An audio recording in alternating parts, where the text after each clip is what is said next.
You were always married during all this stuff. I was always married, but that first go round, Okay. I definitely was not getting Wife of the Year awards. Okay, good. I had some focus issues. Sure. In our first marriage, neither one of us felt like the marriage should get in the way of our dating. Right. And so oh my God, that's part of it you was and I like identical. keeping up with his activities. And I was like, oh, that's what you're doing? Oh, you're gonna feel this one. Right. And okay. I just felt entitled to it as well. I was paying all the bills. I was working my ass off, and I felt like that's what comes, the spoils of riches. Yeah. And like my dad before me, whoever has the most gets to do whatever the hell they want, is what I thought. Yes. And it was just dysfunctional from day one. Yeah. I wish I had more guilt for some of that. I think it was such a stupid relationship that should have never gotten out of the dating phase. Yeah. We were gifted therapy, and the first session, the therapist was like, that's literally what she said. I don't know how you guys made it out of the dating phase. Wow. And we should probably look for a way to amicably dissolve. Yeah, because you have not one thing in common. No morals, no values, no scruples. The one thing you both have in common is other people. Right. You know what I mean? So why don't you just go be with other people? Oh my God. You heard what she said early on. She said in the beginning of her previous marriage that neither her or her husband wanted their marriage to get in the way of their dating.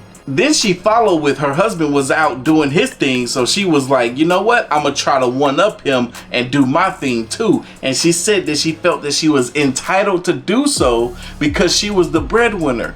And to some degree, I kind of understand what she's saying. Just like that statement she made about her father that came before her, whoever is the breadwinner has that power, has that flexibility to be able to do literally whatever they wanted. And this is something that we all know very well when it comes to hypergamy, that usually the type of guys that these women are choosing are the type of men that have the options to be with other women if they pleased. If you're a man of status and power, why be with one when you can be with many? I literally have female friends of mine tell me that their girlfriends hook up with different celebrities and athletes and stuff, knowing good and well that those men have wives. And if you talk to a lot of these women, they will tell you that they know that their man is out there doing whatever with whoever. They just kind of have to accept it because it just comes with the nature of the game. I feel like it may happen with a high percentage of athletes and celebrities that still have that urge to want to get it on in the first place. Rather it's with their wife or random. Oh my You God, guys are that's identical in that funny. you're super horny for other people. Yeah, well, I was horny for validation. Yes. And having certain kinds of guys like me and want me. That made me feel like I was worthy and good and valuable and deserving. So Gabrielle, you made a very valid point there that I have not really fully conceptualized because I don't live life as a woman. She said that she was seeking validation of men that were of certain status because it made her feel like she was deserving and worthy enough. And in hearing that, you would think that that's probably the way a lot of these women feel. Like, not only do they want a man that has money that can support them financially, but to be able to acquire a certain type of guy makes them feel deserving and worthy enough to be with a man of status and power. Now, I'm sure all of y'all are thinking the same thing. After listening to her saying the things that she was doing in her previous marriage, what is it that she accepts or expects from her current marriage with D Wade, right? I wonder if she allows him because he's the breadwinner, because she's already accepted that information being embedded into her mind from her father before her, if she accepts and allows him to be able to partake in activities with other women outside of her, because that's something that she just knows to be true. So now we're gonna switch the conversation just a tad bit to look at the dynamic between men and women when the woman is out earning the man in income. Also goes back to say that if he's making less money than her, she's more prone to disrespect his manhood, right? Well, and take it back 2 more steps. I'm I'm more taking inclined more to inclined. disrespect him if he does something or says something. Even if it's your reason. No, but see, that's the thing. I don't play those games, and my husband knows that about me.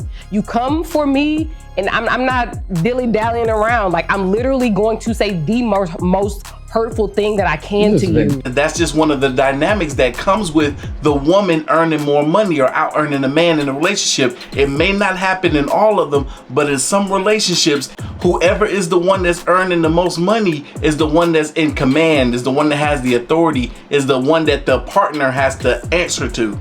Friends, I have a friend of mine that he's been married to his wife, Rolo, for 15 years, okay? She's a lawyer. She makes a couple $100,000 a year. He's a stay-home dad, and she's crazy about him. She would never leave him, and he has no desire to go be a career guy. He drops off the kids in the morning, makes them breakfast, packs their lunch, and he's not a softie. Like if you looked at him, you wouldn't be like, oh, this guy's a little pansy. He's not. And then they're happily married. He's not career driven. He wants to be the soccer dad, is who he is. He's exactly what a soccer mom is, except he's a soccer dad. She's not a cook. He is, and they're happily married.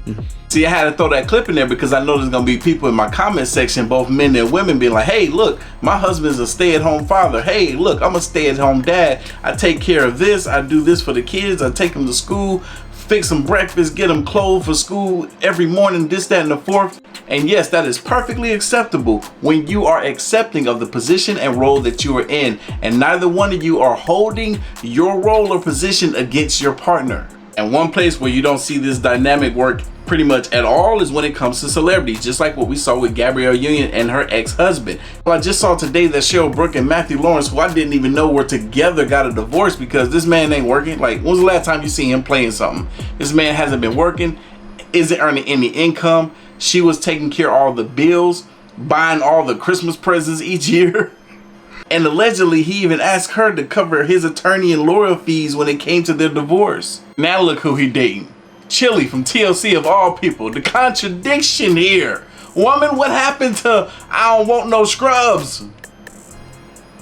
Allegedly, this man is living at home with his mama and his brother. He living off of his more successful brother. I ain't seen this man act since Boy Meets World. And Boy Meets World done had a little girl, and now she Girl Meets World. So I've been married for 14 years. I've been with my wife for almost 17. My wife is a clinical pharmacist. I'm a woodworker. You can guess who makes more money. But here's the fun part about that. It wasn't always like that. I used to make more than she did, and then she made more than I did, and it went back and forth. But what you have to realize is relationships go two ways. There were times that I had to give her money for gas, or times that she gave me money for electricity. But what you have to realize is money should not be the defining factor of your relationship. Relationship should be equal. Now, by equal, I mean I give 100%, she gives 100%. And that's a good relationship. So, guys, if you're intimidated by a woman that makes more money than you need to kind of reevaluate that relationship. Because in all reality, love is love, and if she makes more money than you might get a new truck.